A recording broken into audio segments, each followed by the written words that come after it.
Good afternoon. First, I would like to thank Dr. Sechkin and the organizing committee. I think this is maybe year 10 that I'm giving a talk in your foundation, which is amazing. I've listened to the last lecture, and I think that education is really key. And one of the titles that was mentioned is Vice Chair of Education, and I trained under Dr. Sechkin for 4 years, and then went for fellowship at Cornell for reproductive endocrinology and infertility. And the reproductive part is where the endometriosis really is key, because you need to first focus on the organs of the patients, and later on comes the infertility. And a lot of fellowships now, unfortunately, are focusing on IVF and egg freezing and forget that there's a patient, that there's other issues and there are other etiologies that you need to address. And that was just a comment in relation to the last lecture. So I'm going to be talking today about egg freezing and fertility preservation in patients who are diagnosed or suffering with endometriosis.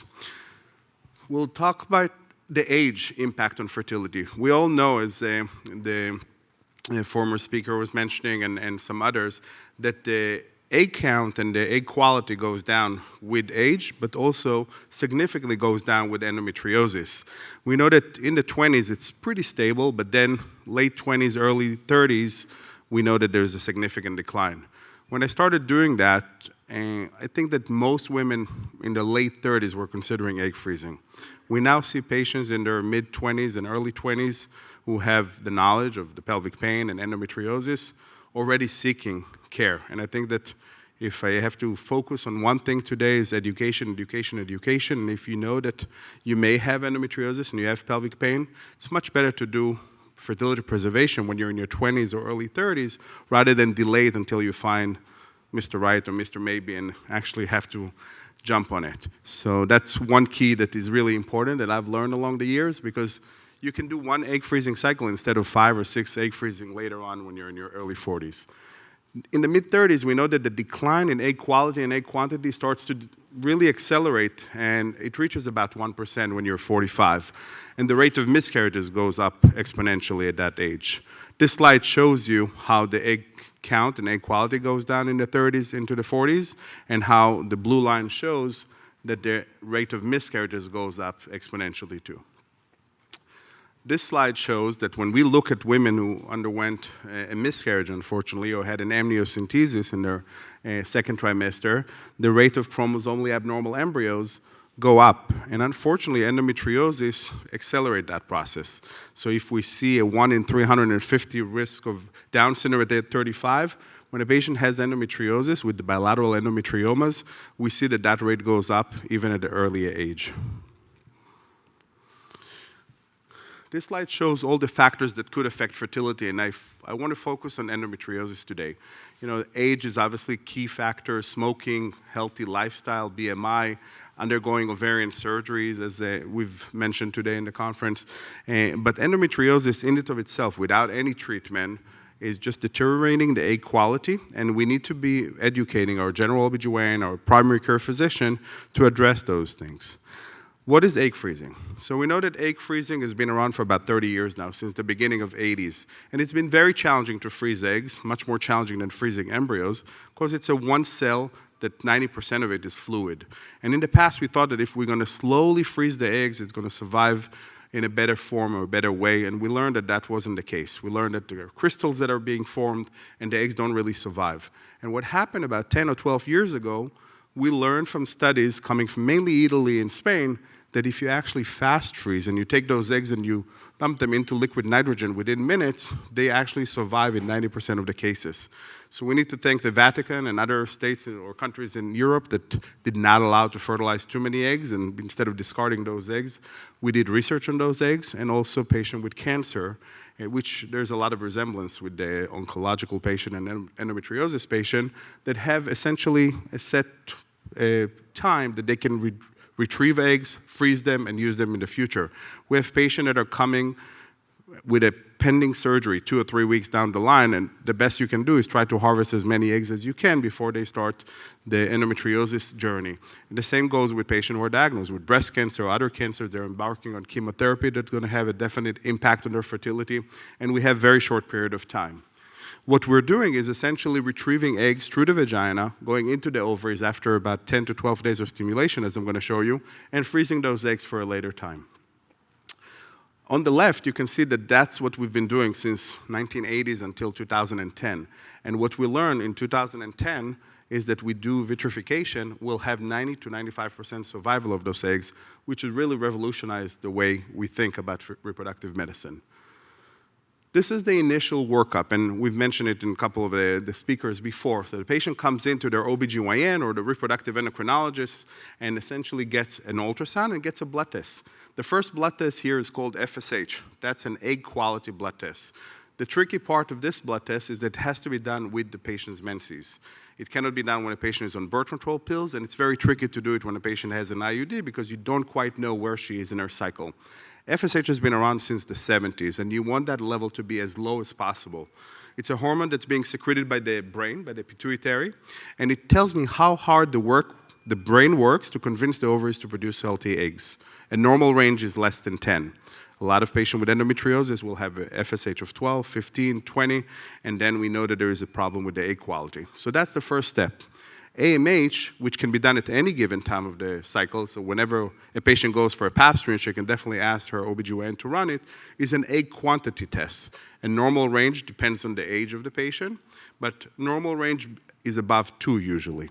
And we thought that in the past, if anyone has an AMH, we should essentially scare them like the person who was here before me mentioned, AMH of 0.1 or 0.2 freaked out a lot of patients, and instead of taking ownership of that and starting to work around how we can work with the AMH that's low, patients started essentially not doing anything about it, and OBGYN stopped doing it because they did not want those annoying phone calls of explaining to the patient that you may be menopausal or perimenopausal. So I think it actually is very important to educate the OBGYN how to counsel patient even with a low AMH, because what's important is even low AMH has a very good outcome in most patients. The second thing that we do is an ultrasound, and the ultrasound looks at 4 things. We count follicles, so you can go to your OBGYN, have a transvaginal ultrasound, and literally look at those follicles. Each one of those pockets contained 1 egg. So just by a glance, I can tell that this patient has a normal ovarian reserve. If I take a patient who's 50, I will barely see 1 or 2 follicles at most. So that's an enteral follicle count. The second thing, especially in patients with endometriosis, we want to make sure that the patient does not have endometriomas or ovarian cysts. And that's usually how patients are being diagnosed with endometriosis before they go for surgery. The third component is the ovarian volume. We know that the normal ovarian volume is about 2.5 centimeters by 2, so if you multiply, it's about 9 or 8 cc's. And if we see that that volume is small, we know that we don't have a lot of eggs to work with. And lastly, when you're considering egg freezing or IVF, you want to make sure that there's a good access to the ovaries. This is the patient that is undergoing now egg freezing. I just pulled those slides this morning. You see in March 7. And you can see that she has bilateral endometriomas. You can see that here on the right ovary, she has a big endometrioma right there. There's a blood vessel. The bowel is right there. There are a few follicles. And this is where the retrieval is going to be happening for. On the left ovary, you see, again, a large cyst, an endometrioma, and a couple of follicles. If the patient goes for surgery before an egg retrieval, before egg freezing, by default, we're going to resect this endometrioma and potentially could harm healthy eggs. That's why most endometriosis surgeons, when they have a patient with low ovarian reserve or bilateral endometriomas, will refer them to a fertility specialist to at least discuss fertility preservation prior. Because if you come out of the surgery with a very small portion of right or left ovary, it's going to be more challenging to conceive, whether spontaneously or with in vitro. This is a normal menstrual cycle, usually 28 to 35 days. There is a secretion of FSH from the brain, as I mentioned, and that recruits one dominant follicle, releases an egg. If there's a sperm around, there's a chance of creation of an embryo and achieving a pregnancy. What we do in an egg freezing cycle, we block that FSH and give injections for about 10 to 12 days to try and recruit several eggs instead of just 1 egg. So we're tricking the brain to think that the body's already recruited an egg and we take over essentially. That process takes about 10 to 12 days. Once we complete those 12 days, we go for an egg retrieval. And the egg retrieval is done transvaginally. So there's no scar on the abdomen. We go with a transvaginal probe. There's a small needle that goes on top. And as you can see here, that needle goes through the vagina, into the ovary. You can guide yourself with an ultrasound, drain the fluid, and then get a tube with eggs in it. The process takes about 12 days, and the patient will see her reproductive endocrinologist for about 4, 5, 6 visits, usually in the morning. During that visit, they'll have a transvaginal ultrasound, and we'll check hormone levels. We check estrogen, we check LH, we'll check progesterone, and every day the patient, when the patient comes, she'll get a phone call from the fertility nurse telling her what she should do that evening. And dose injection takes about 12 days, takes about 5 minutes every evening between 8 and 9 p.m. After about 12 days, we give the final trigger shot. The trigger shot is usually Lupron in patients with endometriosis. The same Lupron that we give for patients to suppress their ovulation when they have severe pelvic pain, but it's a much, much lower dose. It does not suppress them for a month or 3 months as Lupron depot would, but it essentially causes maturation of the eggs. And the good news is that we have so many medication now that we can lower the estrogen level throughout the stimulation, such as letrozole and Lupron, that all the symptoms of bloating, discomfort, pain are much, much better tolerated. The egg retrieval itself takes about 15, 20 minutes. We've had 5 retrievals between 8 a.m. and 11 this morning, so every patient gets a slot for about 30 minutes, just like colonoscopy. You come in, you get IV propofol. The procedure is done in an OR, and then we get the fluid out, and we take the fluid under the microscope, and we search for the eggs. This is a picture of a mature egg. We can see there is a polar body there. That allows that egg later on to fertilize with sperm when the patient is using donor sperm or partner or husband sperm. Without that polar body, we know that the eggs essentially is immature. So we cannot just take a patient who comes to see me, take it to the OR and just yank eggs out, because those are not going to fertilize. They have to go through this whole maturation phase and 12 days of stimulation. The twilight sedation is basically propofol, as some of you may have heard, and you do have to have someone take you back home. And the same day, you know how many eggs you got. Patient with low AMH will get less eggs. Patient with high AMH will get more eggs. And the key is that you want to get to a certain amount of eggs before you're completed the fertility preservation journey.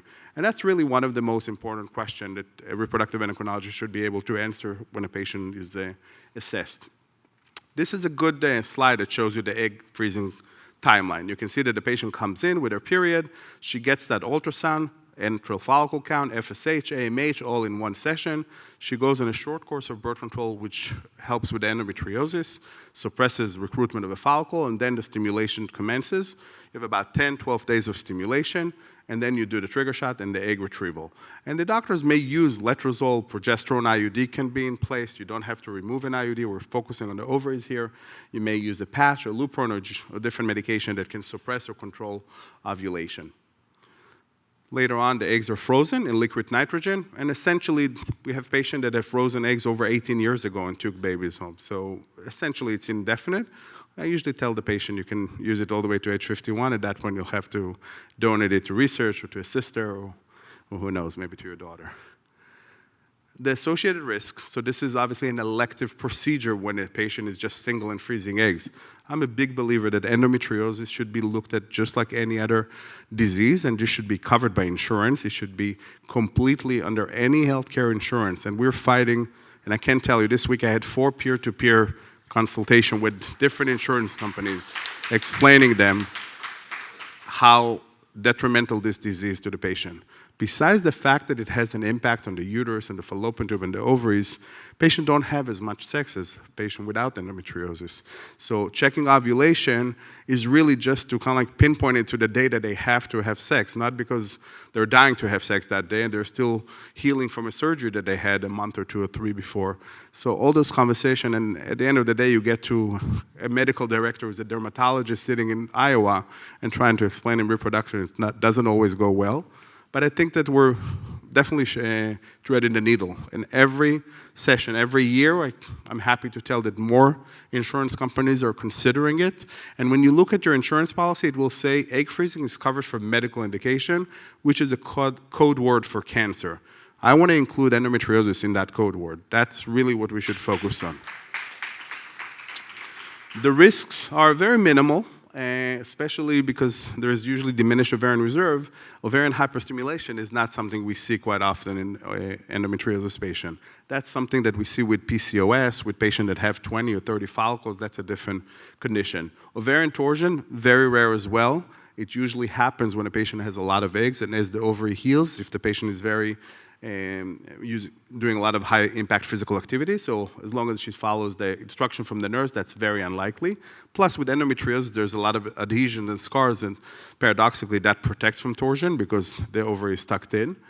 The procedure-related complication, just like any other procedure, DNC, pap smear, colposcopy, biopsies, bleeding and infection, which are very rare, 1 in 500 to 1 in 1,000. Medication side effect is probably the most common issue. Bloating, pelvic pain. Most of our patients starts with endometriosis pain, and that can bring bad memories from prior surgery or prior cyst. So that's really key. You want to see a reproductive endocrinologist that knows how to manage that post-op. Not just to go for the 2 weeks of stimulation, do the egg retrieval, that everyone can do. Post-op is where most of our endometriosis patients are dreading. That's why they don't go for egg freezing, because they're really afraid that after that, there's going to be a long-lasting pain or a cyst that's going to be developing or something that's going to be making things worse for them after the retrieval. So that's really key to discuss with your patient, with your team before you go for retrieval. Ovarian cysts and known endometriomas obviously can make things a little bit more complicated. As I showed you in the picture before, sometimes we have to go to an endometrioma to get a patient 6 or 7 eggs, which will be her future child potentially. So we need to make sure that you communicate with the anesthesiologist if you need to give certain amount of antibiotics or adding an antibiotics or bringing the patient more frequently post-op because you did go to the retrieval through the endometrioma. So that's another a unique component when the endometriosis patient is freezing eggs. And the good news is that there is no increased risk of cancer impact on future fertility. If a patient did not use her eggs, the patient essentially just salvaged some of the eggs that otherwise would have died. This is a good study that looked at how many eggs we need to take a baby home. And you can see that in blue, it's age 30 to 34, 35 to 37 is in yellow, 38 to 40 is in red, and 41 to 42. So again, when I started the reproductive endocrinology department here at Lenox Hill in 2012, most of the patients I saw were 41, 42-year-old single who just wanted to freeze their eggs and wait for the right partner. We now see a significant shift. In 2012, we saw 1 or 2 a month. We see now 3 or 4 a day. So egg freezing has really shifted to a younger age, and many more are aware, and the price went down, and I'm hoping it will be completely free in the future. Results are based on the number of eggs. So if you take a 30-year-old, if she had 10 eggs, her chances of taking a baby home, it's about 50%. If you get 20 eggs, her chance of taking a baby home is 80%, and 30 eggs will get us to about 92%. The older the patient is, the less likely those eggs will yield a viable pregnancy, and the patient most likely will need to go through more stimulation to get to that number. So how many eggs to freeze? That's a big question. So usually a good rule of thumb when you're in your 30s is half of your age in eggs is a good number to land on. But it's definitely an age dependent. The younger the patient, the better the egg quality. You can see here that based on that study, 15 to 20 mature eggs in women younger than 37 will give you a very good chance, close to 80%. A patient who's a little bit older and is doing it when they're 38 to 40 will need about 25 to 30 eggs. And women who are 40s and 41 will need many more eggs. And usually we'll discuss at that point also maybe freezing embryos. Women 40 years of age with normal ovarian reserve, an average of 13 eggs can be retrieved. I mean, this week we've had 25 retrieval. One got 2 eggs, another one got 66 eggs. So it ranges, just like any other medical condition. It depends on what's the AMH, what's the antral follicle count, the age of the patient, and how well she's stimulated to the medication that we've given them. Upon returning, the eggs can be thawed in batches. I always joke with my single women that if we get 30 eggs, it's enough for 3 husbands. That's enough for a lifetime. We can batch 10, 10, 10. And essentially, we now, in New York, can do a gestational carrier, which is amazing. That's another big revolution, because as of 2 years ago, we can actually take those eggs, fertilize it with a partner or a donor sperm, and transfer the embryo to a gestational carrier. When just 2 years ago, I used to go to Connecticut or Pennsylvania to do the transfers, because it was illegal in New York. So now everything can be accomplished here in New York State. And there's more and more coverage by some of the insurance providers for a transfer into a gestational carrier, which is a big revolution as well. This is a good slide that tells us the chances of a second child and a third child. That's the largest study that I'm aware of that looked at women who froze eggs and essentially wanted to have second child or were crazy enough to have 3 kids. You can see here that if a patient is 30 to 34 and started with 20 eggs, the chance of one baby is about 80% with the same 20 eggs. You're going to have some leftover eggs or embryos, 50% chance for a second baby, and 20% for a third baby. So those women who wanted 3 kids, that's where the data comes in. You can see that the likelihood of achieving a second and a third child at age 41, 42, when you're starting the journey, is very low. This is an important topic to cover because the patient says, okay, so now I have 20 eggs. What does it mean, really? So what we see is with the new technology is that for each 10 eggs that we have, only 2 embryos make it to the finish line. There's a lot of attrition. We usually blame the husband for that, but to be frank, it's usually the egg. 10 eggs will thaw, 90% will survive. That 90% was about 5% when we used the old technique of slow freeze, just to give you a reference of what we've been doing in the 80s and 90s and 2000. And then out of those 9 eggs, 75% will fertilize. For my single ladies, I tell them on the second date, I want a semen analysis. Make sure that it's worth going for a third date because you brought a lot of eggs to the relationship. But don't do it on the first date. That's too scary. And then we check the sperm. And if it's a normal semen analysis, you'll get about 6 or 7 embryos out of it. 2 will make it to the finish line. And implantation rate, which means I have a normal embryo in a freezer and I transfer it into the uterus and the patient took a baby home, is about 50%. In endometriosis, it can be at time 30% because endometriosis goes hand in hand sometimes with adenomyosis and with some inflammation and sometimes fibroids, if you've heard. So the better the uterus, the better implantation rate. The more challenging uterus, you'll need more eggs to compensate for that. Lastly, there's obviously the financial consideration, which I think is the rate-limiting step for every patient who's considering that. It's not a cheap process. Usually, a process of just coming to talk to a fertility specialist, doing AMH, doing FSH is covered by insurance. You can see here that egg freezing cycle can range from $5,000 to $12,000. In most places, in New York, it may be ranging around $7,000 to $9,000. Monitoring appointment included, all the blood tests and ultrasound during those 2 weeks and the post-op. Monitoring appointment begins with the start of the medication, and then the egg retrieval is included. The medications sometimes are included, and we fight for a patient to try and get that covered. I think that another journey for us or another avenue for research is how can we justify doing those injection and getting them covered by insurance, even if a patient doesn't have egg freezing coverage or doesn't have a partner, which I feel is a significant amount of the expense there. Storage fee is about $60 to $90 a month, and then, thank God, New York is a mandate state now. So as of January 2021, every patient who has insurance in New York State who works for a company that has more than 100 employees should have 3 IVF coverage. What that means, if she froze eggs, they will cover the creation of the embryos and getting her pregnant with those eggs. That's it.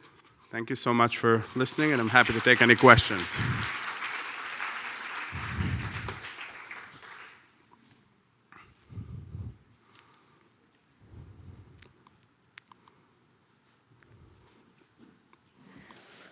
Thank you so much for this. I think this is a very important topic, obviously, for all of us with endometriosis. Just a quick question for you, actually 2 questions. One, I've heard a lot about endometriosis patients staying on, if they're on birth control, staying on birth control at times to do egg retrieval and all of that. I just wanted to see what your thoughts are on that.